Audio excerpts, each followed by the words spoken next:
the all-American road trip. It's the quintessential way to travel the country, stopping at iconic national parks and quirky roadside destinations along the way. The classic road trip usually encompasses some part of the southwestern United States. This is my 10-day road trip from Arizona to Colorado.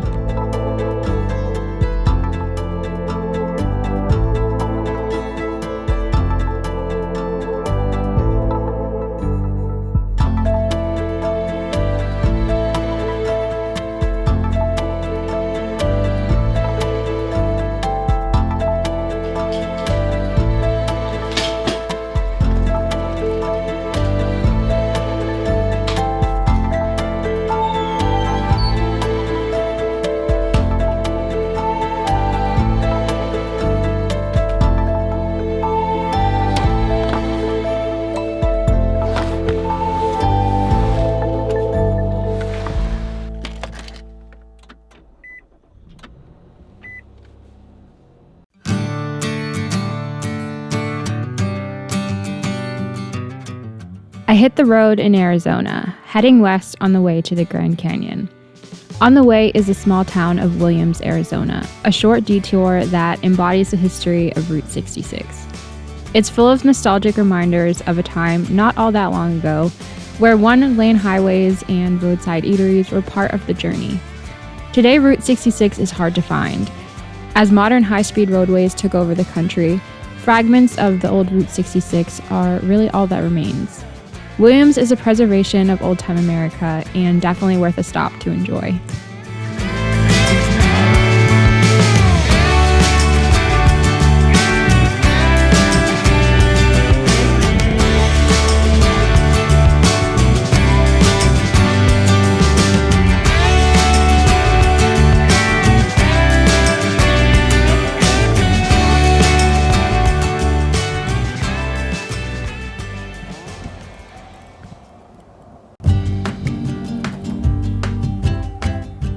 Just a few minutes outside the center of Williams is Barazona Park, one of those quirky roadside attractions I was talking about. It's a drive-through wildlife park known for, well, bears of course. There's a 3-mile loop you can drive your car through to see various species of animals along the way, including bison, deer, wolves, and bears. After you finish driving through the park, they also have a small zoo that you can walk through to see a few more animals too. It wasn't too crowded, and I spent about 90 minutes here, which was the perfect amount of time for me.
The Grand Canyon is a straight drive about an hour north of Williams.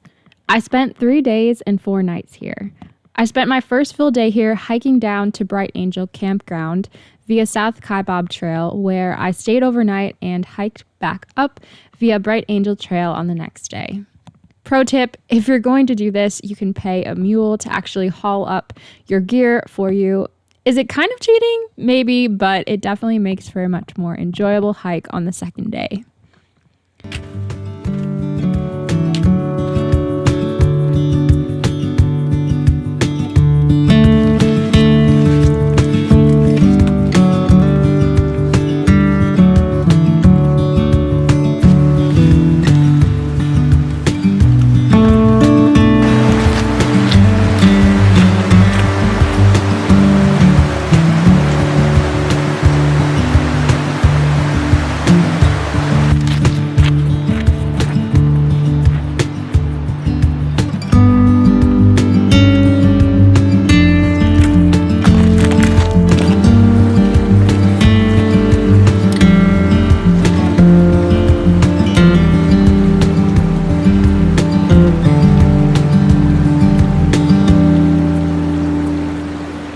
The Grand Canyon hiking is amazing.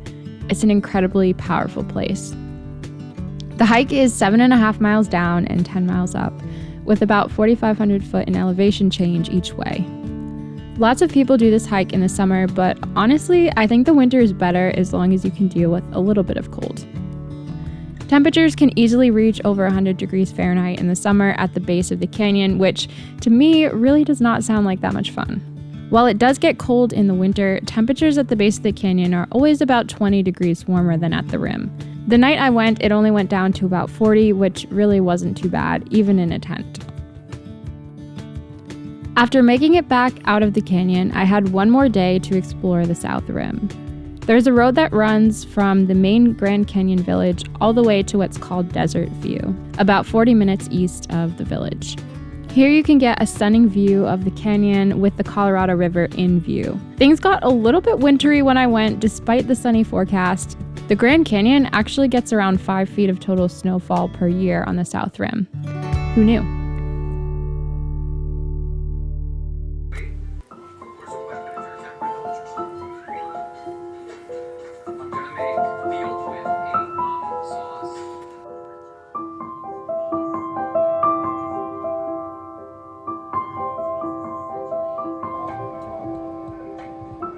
For the past 4 days, I have been staying in Grand Canyon National Park. I've been staying here in Bright Angel Lodge while I've been up on the rim, and also spent one night at the base of the canyon in Bright Angel Campground. After staying 4 nights at the Grand Canyon, I made my way back to Flagstaff and up through Navajo Nation to Page, Arizona. Driving up to Page, the scenery slowly fades from forests and mountains to desert and red rock.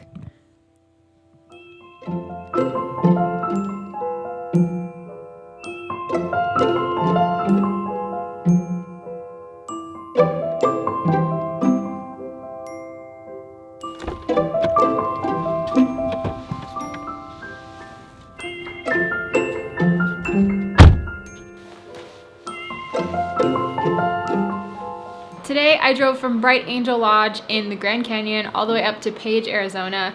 This is about a halfway point for me between Moab, Utah and the Grand Canyon, because they've actually closed one of the exit roads from the Grand Canyon, so you have to make like a big loop around via Flagstaff to get up to Moab. So this was a nice stopping point in between and a great opportunity to go and check out Horseshoe Bend.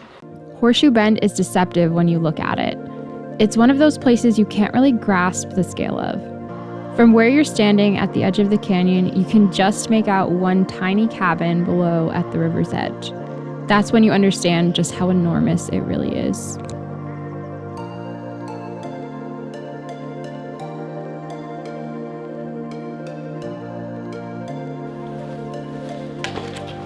Off to Moab.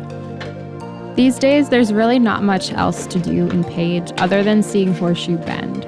Antelope Canyon is one of the other main attractions, but it's closed because of COVID. So in the morning, it was back on the road, heading north to Moab.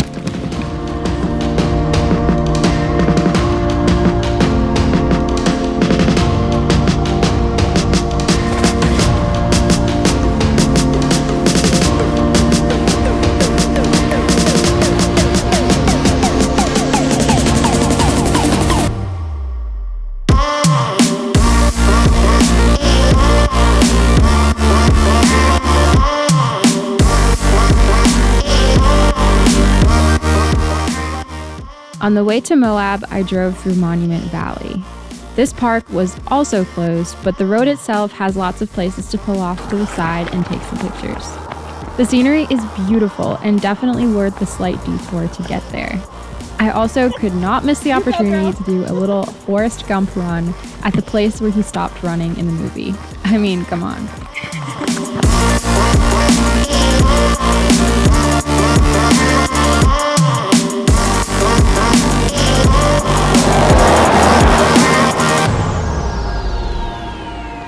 This is Monument Valley, and behind me is Valley of the Gods.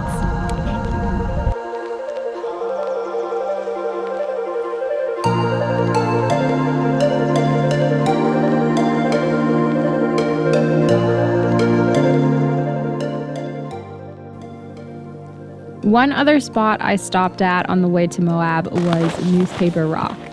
It's a historical rock with petroglyphs, some dating back even to BC time periods. The road to this rock also leads to the Needle section of Canyonlands National Park, but it's a bit rough going in the winter as they don't plow it very well.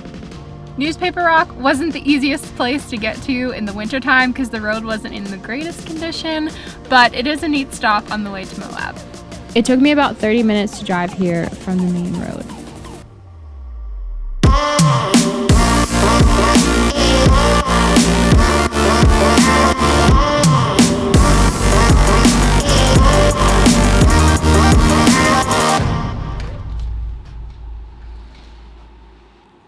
After all that, I finally made it to Moab.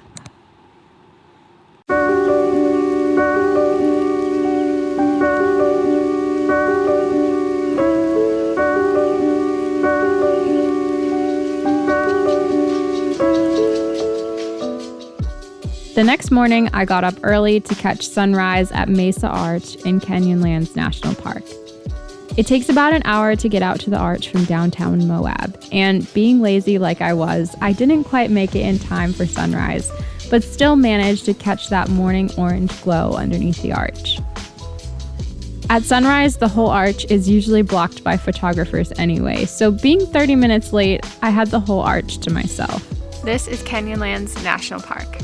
Outside of the arch, there are several short trails you can hike in Canyonlands. I started out driving to the end of the park where you can hike to Grandview Point. After that, I hiked out to the Salt Domes for lunch.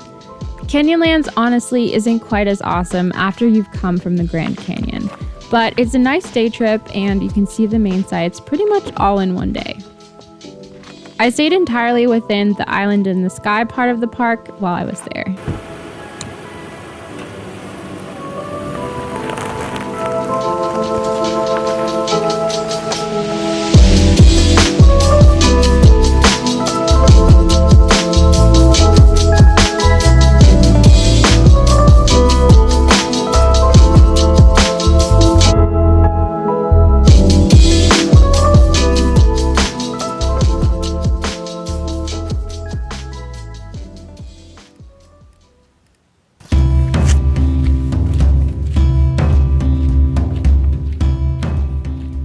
The next 2 days I spent in Arches National Park. I visited Arches around 15 years ago, just before I started high school. I love this park. It's one of my favorites in the country. Every attraction here is just beautiful. I went to just about every arch in my 2 days here. Walking around is much more pleasant in the winter as temperatures are easily over 100 degrees Fahrenheit during the summer, and there's really not that much shade. There's just so much to marvel at here.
Arches National Park was the last stop on this national park adventure.